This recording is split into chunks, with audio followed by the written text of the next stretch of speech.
হ্যাঁ হ্যালো, আমি রাস্তায় আছি, আসতে অ্যারাউন্ড আর 7-8 ঘন্টা সময় লাগবে। আরো 7-8 ঘন্টা মানে? তুমি এখানে 1 ঘন্টার মধ্যে থাকবা, কিছু জানি না। আরে কি বলো, পাগল নাকি? 1 ঘন্টার মধ্যে কেমনে আসবো আমি? বললাম না আমি কিচ্ছু জানি না। একটা কাজ যদি তুমি ঠিক মতো করতাম। অসহ্য করছিলে একটা। আচ্ছা ঠিক আছে, আমি যত তাড়াতাড়ি পসিবল আসার ট্রাই করতেছি। ওকে।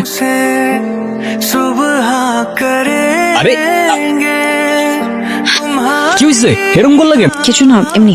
এমনি মানে? আমার গাড়ি চালাতে মন চাচ্ছিল। আরে তোমার গাড়ি চালাইতে মন চাচ্ছে তো তো চালাও। আমি তো ড্রাইভিং পারি না। তাহলে চুপচাপ বসে থাকো, আর যেন এরম করতে না দেখি আমি। স্টপ। হোয়াট, কি হয়েছে?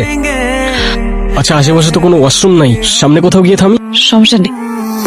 बहुत प्यार करते हैं तुमको ওখানে কি করতেছো? কোথায় ছিলা? কিছু না। চলো তাহলে। बहुत प्यार कर